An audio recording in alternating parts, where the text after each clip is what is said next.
Hello दोस्तों, science का आज टेस्ट तीसरा स्टार्ट किया जाता है। ठीक ना, सारे इंपॉर्टेंट क्वेश्चन और सारे ग्रुप डी के लिए स्पेशली। ठीक ना, क्वेश्चन नंबर स्टार्ट करते हैं ना। कोशिका सिद्धांत सबसे पहले कौन दिया था? तो स्लाइडेन। और कौन दिया था? तो स्वान ने। स्लाइडेन और स्वान ने दिया था। नेक्स्ट देखते, सबसे छोटी कोशिका कौन सी होती है? तो सबसे छोटी कोशिका क्या होता है? माइकोप्लाज्मा।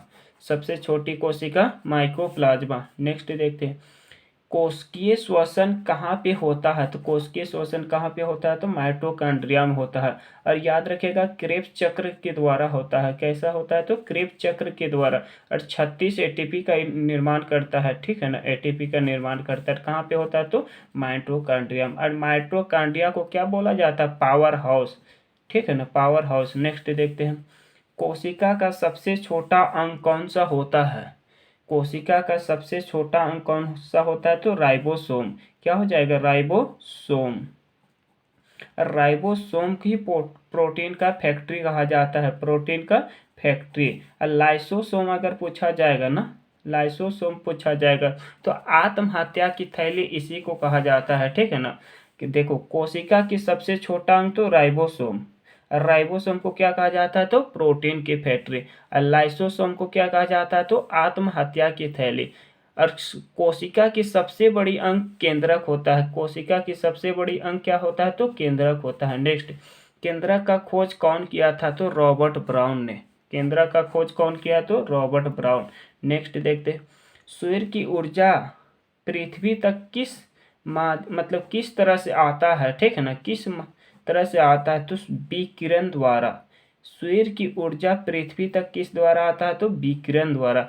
और पृथ्वी को गर्म करता है या होता है तो किस माध्यम से होता है? तो संवहन द्वारा होता है। किस क्रिया द्वारा? तो संवहन द्वारा। अगर पृथ्वी की ऊर्जा मतलब सूर्य की ऊर्जा पृथ्वी तक कैसे आता है? तो विकिरण द्वारा। और गर्म करता है पूछा जाएगा तो संवहन द्वारा। नेक्स्ट देखते हैं, टंगस्टन की गलनांक 3380 डिग्री सेल्सियस। टंगस्टन की गलनांक कितना होता है? तो 3380 डिग्री सेल्सियस। और टंगस्टन कहाँ पे पाया जाता है? टंगस्टन की संकेत होता है डब्ल्यू। ठीक है ना। और बल्ब में फिलामेंट के रूप में किसका प्रयोग करते हैं? तो टंगस्टन का। नेक्स्ट, अल्मोनियम की गलनांक कितना होता है? 659 degree Celsius. 659 degree Celsius. Next, copper की गलनांक कितना होता है? 1083 डिग्री सेल्सियस। नेक्स्ट, जड़त्व निर्भर करता है। जड़त्व निर्भर करता है द्रव्यमान पे। जड़त्व किस में निर्भर करता है? तो द्रव्यमान पे। और जड़त्व को इंग्लिश में इनर्शिया बोलते हैं, इसलिए आई से दिखाए। इसका फार्मूला क्या हो जाएगा? तो एम आर का स्क्वायर। एम आर का स्क्वायर मात्रक में क्या? एम का केजी हो जाएगा और आर का क्या हो जाएगा? एम का स्क्वायर। तो केजी मीटर स्क्वायर हो जाएगा। केजी मीटर स्क्वायर इसका मात्रक। नेक्स्ट देखते हैं,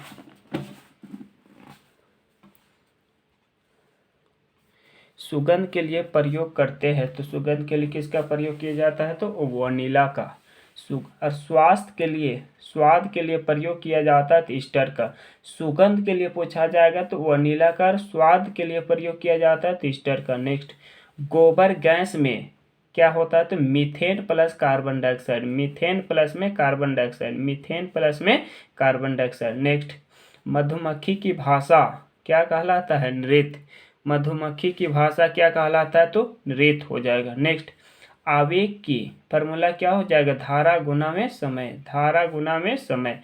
धारा का एम्पियर हो जाएगा ना, एम्पियर। और क्या हो जाएगा? समय का सेकेंड। तो एम्पियर सेकेंड। आवेग की मात्रा क्या हो जाएगा? तो एम्पियर सेकेंड। नेक्स्ट, पृथ्वी के द्रव्यमान कितना होता है? 6 गुना 10 की पावर 24। पृथ्वी का द्रव्यमान कितना होता है? 6 गुना 10 की पावर 24। देखो, पृथ्वी अपना अक्ष में कितना 24 घंटे में लगाता है ना, इसलिए 24 पावर कितना 24। याद करने की तरीका बता रहा है ना, 6 गुना 10 की पावर 24 kg। और सूर्य की द्रव्यमान 2 गुना 10 की पावर 30 kg। एक याद रखेगा, दूसरा हो जाएगा ना। पृथ्वी अपना अक्ष में 24 लगाता है, इसलिए पावर में 24 है। और ये 2 गुना 10 की पावर 23 kg है। ठीक है ना। Next, butane. ब्यूटेन का सूत्र क्या हो जाएगा? तो CH मतलब C4H10। C4H10। प्रोपेन का C3H8।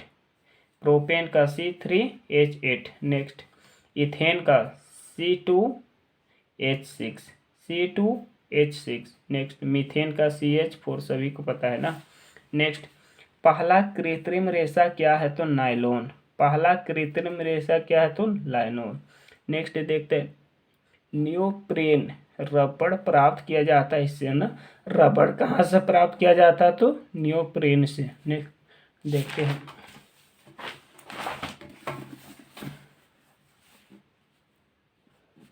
वनस्पति विज्ञान का जनक किसको कहा जाता है, पिता किसको कहा जाता है तो थियोफ्रेटस को कहा जाता है, थियोफ्रेटस को। नेक्स्ट आधुनिक वर्गीकरण का पिता कैरोलस लेनियस को।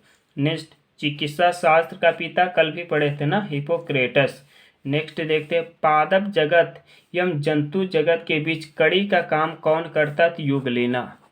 पादप जगत और जंतु जगत का कड़ी का काम कौन करता है तो युगलेना। नेक्स्ट देखते हैं जीवधारियों को 5 भागों में कौन विभाजित किया है। 5 जगत का वर्गीकरण कौन दिया है, R.H.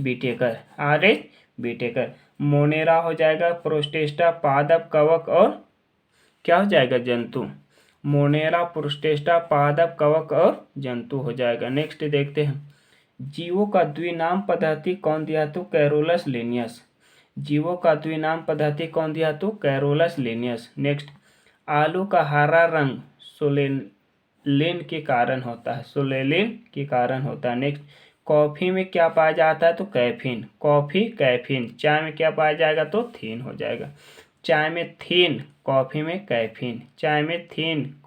कैफीन। नेक्स्ट देखते हैं छुई मुई की पत्ती किस प्रकार की गति होती है। छुई मुई की पत्ती देखते हैं ना, छूते हर तो ये शर्मा जाता है ना, तो कंपानुकुचन किस प्रकार से गति करता है तो कंपानुकुचन। नेक्स्ट जीवन रक्षक हार्मोन किस ग्रंथि से निकलता है। जीवन रक्षक हार्मोन किस ग्रंथि से निकलता है तो पिट्यूटरी ग्रंथि। कौन सा ग्रंथि तो पिट्यूटरी ग्रंथि। नेक्स्ट कृत्रिम वर्षा के लिए किसका प्रयोग करते हैं तो कृत्रिम वर्षा के लिए सिल्वर आयोडाइड का AgL।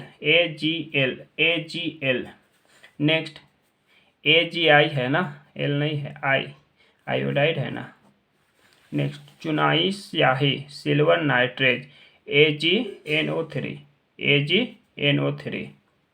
फोटोग्राफी में किसका प्रयोग किया जाता है तो सिल्वर ब्रोमाइड का AgBr का।